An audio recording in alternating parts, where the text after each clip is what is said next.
And there's a lot of bad that we can talk about. And we will. It's just one loss. Like, yes. I'm not leaving Baltimore hitting any sort of panic button. There are things that need to be addressed. This game, I thought about this game in two things. The Bills got punched in the mouth to start the game with a Derrick Henry long touchdown run, and the Bills shot themselves in the foot with a trick play that killed any momentum of a comeback.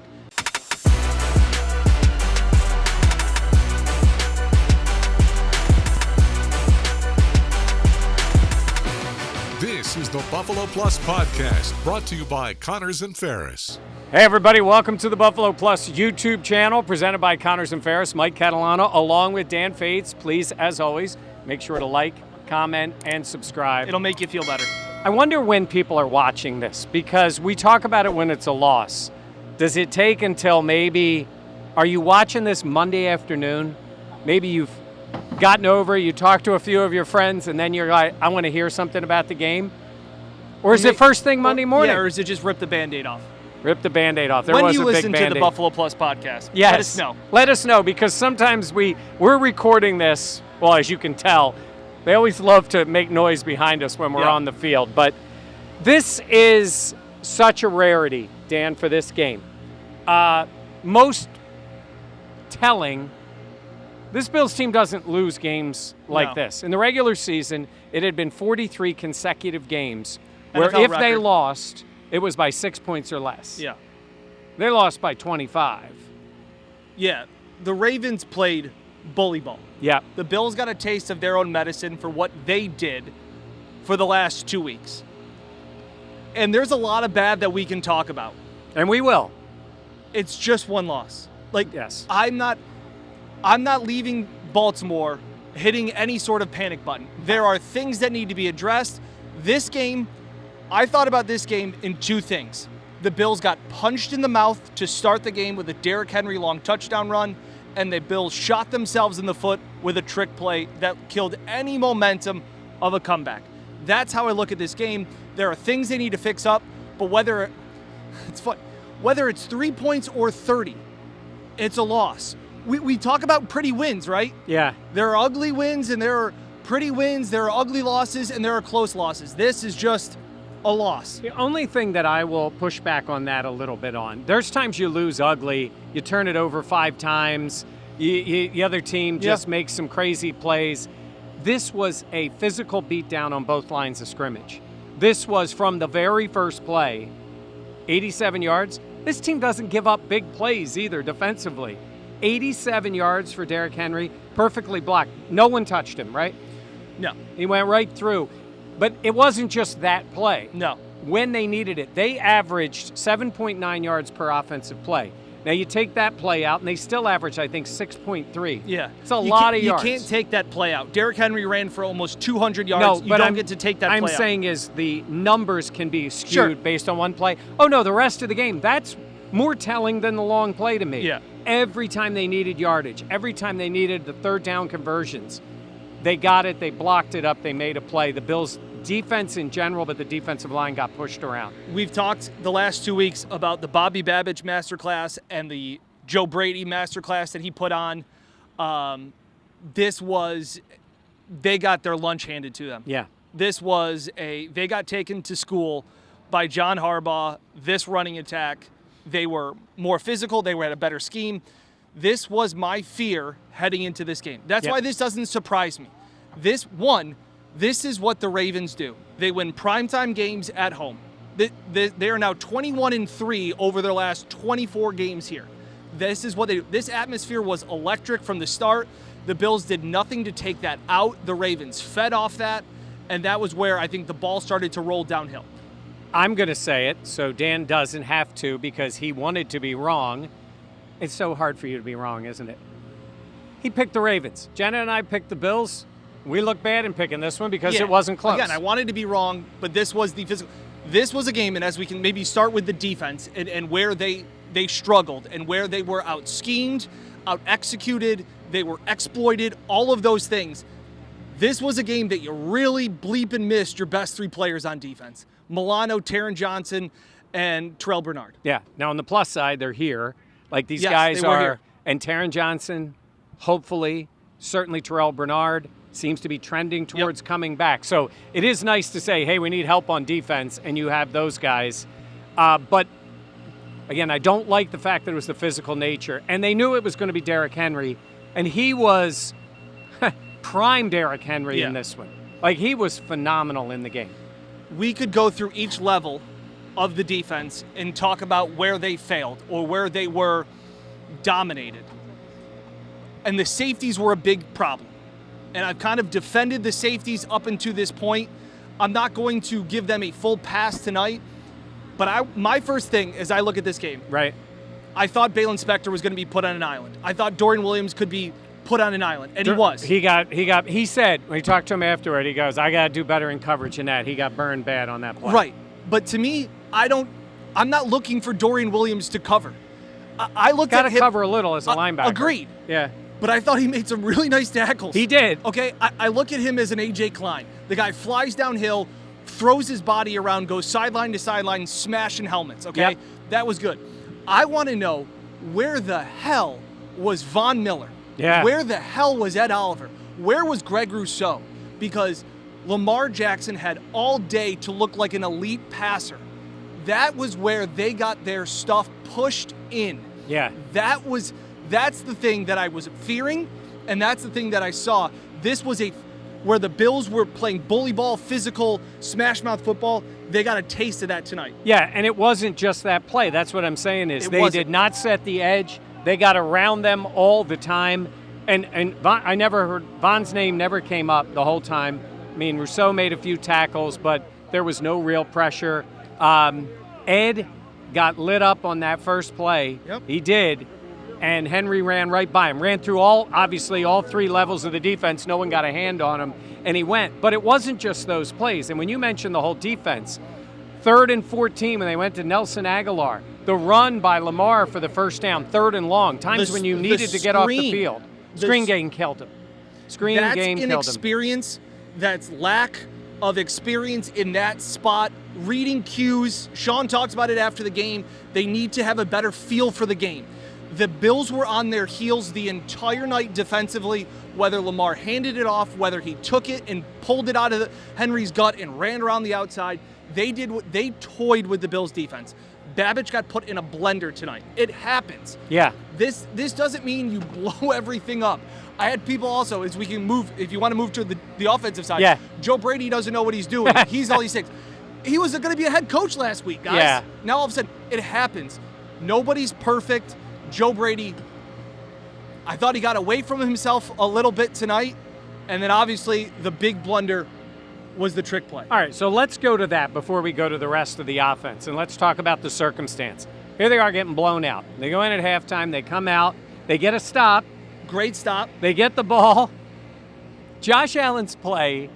So I tweeted out that they always say, like, there's only a few guys in the NFL that can make that throw. There is one guy in the NFL who makes that play. And you've seen the stat of within 6 inches or a foot of out of bounds, Josh has 3 touchdowns, 130 yards, like whatever. The rest of the NFL is 1 for 16. He's the only guy who makes that play. Incredible to Shakir, sets up the touchdown.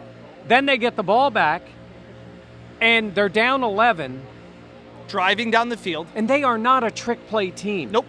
Now, let me ask you this. Well, you know what? Let's hear from Sean McDermott about how that play came about being called. You know, most of the time not. Most of the time it's during the week we talk about it. You know, so again, that's something that Joe and I will discuss at length, and I'm sure he wants that call back. I do as well, and we'll learn from that and move forward.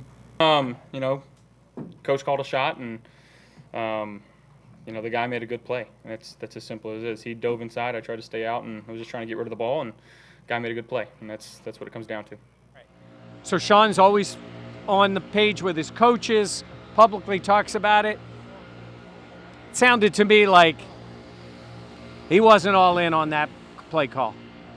The fact that they had talked about it during the week, but then when the play's implemented is Brady's call. Brady's not checking with Sean before every play going, I'm going to run this play, I'm going to run this play. He's the OC. He's the play caller.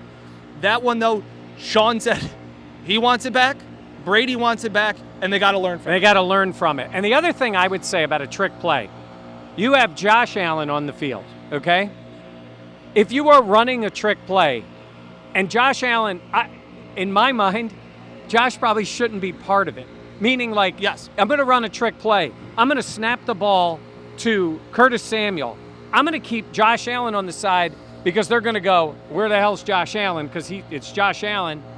And then you go another way, and maybe somebody's wide open. You pitch it back to Josh Allen. I don't know, a friend of ours played college football, tweeted out, I got to wonder, did that play even fool the scout team when they were doing it? It looked like a terrible execution of a terrible play. Yeah. And I'm not trying to let Joe Brady off the hook because I thought it was a boneheaded play. That was the first time they got the ground game going. James Cook had like 5, 6, 7 rushing carries in a row that went 5, 6, 7 yards. They started to gain momentum. I don't know, not in the building, I don't know when the best time to call a trick play is, but I know that wasn't it. Yeah. When you started, and I'll tell you this, James Cook was livid on the sidelines. Livid. I'm trying to film Josh to see because he, not only that, he gets crushed on the play. You're worried about his arm and shoulder as he fumbles it. But Cook was livid because I feel like the Bills started to finally find momentum. That doesn't feel to be the time when you go and try and get cute with it. You finally had momentum. You were enforcing it. You were giving the body blows, trying to land an uppercut, and that just isn't what it is. I have a problem with a trick play, to your point about they had the momentum, but I still sit there and I look at it and I go, who was that supposed to fool? Yeah. I'm looking in the Bills' backfield, and there is Josh Allen standing there. So they flip it back to him. Everybody runs towards him anyhow. There was 2 guys to him before the ball was flipped to him. Josh's mistake was doing what he does, still trying to make a play, and it was a disaster. He gets hit, the ball comes out, and the game is Josh was asked about it. He said, Coach called a shot. Their guy made a play. It's as simple as that. Josh was, I'll say this about Josh. He was calm in the post-game press conference. He pretty much said, we ran into a buzzsaw tonight. They kicked our ass. These games happen. And then he gives you I'm glad this happened earlier in the year so we can learn from the dicks about that. I don't think there's ever a good time to get your ass kicked like the Bills did. But there is, to me, a sense of calmness of, this is what the Ravens do. They're a good team. They had them off balance. They were the more physical team, especially defensively. Right from the get-go, Khalil Shakir got laid out. Yeah. James Cook got popped. You've sensed that right away, and that's what Josh said. They were ready off the jump, and we weren't. They had urgency, we didn't. That's something I think you can learn from. Yeah, and we also keep in mind, it is the Baltimore Ravens. In Baltimore. They could have beaten the Chiefs. They should have beaten the Raiders. They were blowing out the Cowboys. But my concern about this is, did it expose some things about this team physically? Not about just losing the game. It's just a game. But it's when teams go, bully them, and they don't have a counterpunch. Now, let's get to the offense. Because while we all love everybody eats, in a game like this, you're down, you need to air it out, and you need guys to make plays. And let's start with the bad for Keon Coleman. Yep. Got to make that catch. Phenomenal throw. Incredible. Right on the money. Somebody compared it to the Diggs drop in the playoffs. This was an easier catch. I know he's a rookie, but you got to make that play. Yep. When the team needed it. They needed it. Now, I give him credit. Came back, had 2 excellent catches, 3 overall. Yep. Bounced back right away. Josh went back to him. That was great. But, Dan, you're down there on the field. Man, when Baltimore is attacking and you need separation, there's nobody getting separation. No. And he was off twice with Mac Hollins, threw it behind him. Josh was constantly off his spot, to his credit, he found a way to escape to his right. He's lethal rolling to his right. Defenses don't want him to do that, but he was able to do it. But this was when this everybody eats philosophy runs into a speed bump of you need guys to win one-on-one battles. Yeah. And they didn't have that tonight. Yeah. The Khalil play was their biggest play. The Josh freak throw for 54 yards. Besides that, everything was a grind. Yeah. And when you get like that, that's where it helps to have a number 1 guy. that you can say, let's draw some plays up and get that guy involved. They didn't have that. Yeah, and to have speed to get behind people and maybe make a play. And they didn't have that.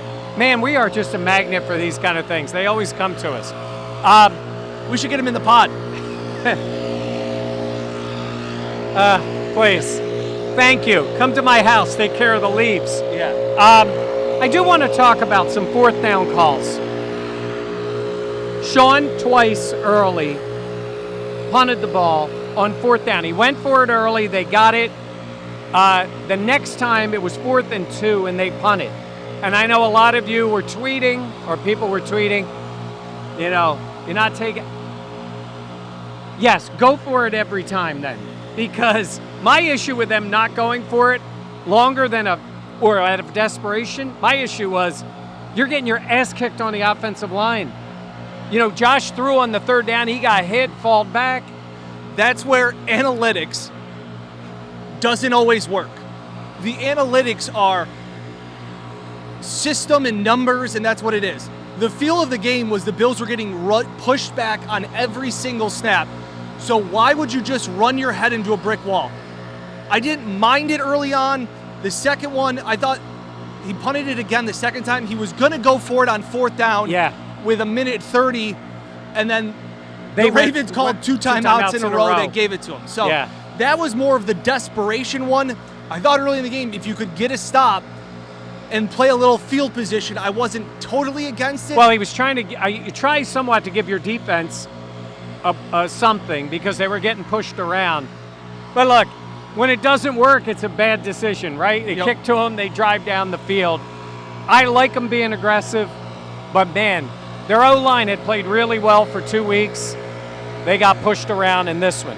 All right, and then Tyler Bass. The game was decided pretty much, right? You're down big late. Down 16. But you need to make that kick. 46 yards? And it really wasn't close.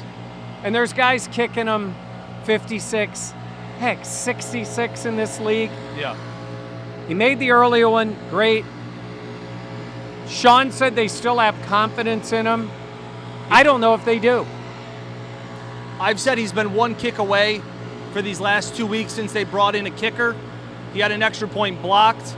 He made a kick late against Jacksonville. It would have cut it to a 2-score game. It would have maybe opened the door just a crack. Right. No real excuse though, because that's not even a massive pressure kick. No, but there is some level of importance to the kick. 100%. And he failed at it. Yep. And he failed at it. And he's done this multiple times. And honestly, I got to bring somebody in again. I got to maybe get him on the practice squad at worst case. Yeah. I got to be ready because it keeps happening in doses where we see it. And we're not talking about 58-yard kicks. Yeah. These are in the NFL now. 46 is basically a chip shot in this league. You don't want, again, as these games get bigger, you don't want to be sitting there going, do I trust my kicker? I want, for all of you that would say to us, leave Bass alone, don't say it. I want to know how much confidence you have when he lines up for a kick. Yeah. How much do you have? Because I've lost that feeling we used to have with him. Again, I defended early on in the year because the sample size at the end of last year was still more good than bad. The sample size now is getting bigger for the bad, smaller for the good. We're trying to find kicks. We're trying to compliment, oh, well, this was good or that was good, or we're trying to make excuses for the misses. It's getting too hard at this point. And look, you hope to compete with Kansas City. They got the best kicker in the league, right? Yep. So we've seen that happen before. Maybe you're not going to have him, but you got to have better than they have now. It depends with the other issues they're dealing with, how high of a priority this is. But if I was Tyler Bass, I'd be concerned. Yeah. Well, we'll see. All right. It's the first of 3 straight on the road. You guys know what's coming next. A Houston team that won but looks vulnerable, but is finding ways when they win. They're good. They're not great, but they can move the football, so it's going to take an effort next week. I said it before this game. I like the Bills in Houston. Look at Dan coming right back. He's right, so we'll see about next week. This is the way of the NFL. We have now seen it through 4 weeks. The Bills were crowned as Josh is the MVP and all this stuff. The Bills were left humbled, and the offense of everybody eats was left hungry. This is what they got to work on. Yeah, no doubt about it. And they need to get healthy on defense. Yes. One other note, Khalil Shakir finished the game, toughed it out because he's a football player. Again, amazing catch.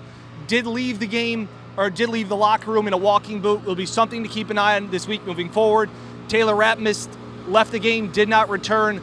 Just a car accident on the field, tried to tackle Derrick Henry, as well as Connor McGovern. Weird situation there.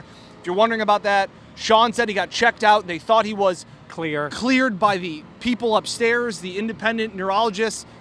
He went back in the game. The ref said, no, we got flagged again to have you come back down. Miscommunication, it feels like. McGovern finished the game. That all seems fine, but it was weird at that time. And you were the one who noticed the walking boot. It does happen sometimes. Yeah. If you remember the Tampa game a few years ago with Josh, he walked in the press conference with a walking boot, walked out, played the next week. Shakir finished the game. Finished the game. If it's anything, swelling and all, they take care of that. Yep. Hopefully for Shakir and the Bills, it's just a precaution. But correct. We'll see how he is for this week. All right, that's going to do it for us. We thank you for watching. We know it's not easy to go over such a bad game like this, but we're here to talk about the Bills, win, lose, or whatever this was here in Baltimore. Not great, Bob. The crab cakes were pretty good. I had a hot dog at halftime.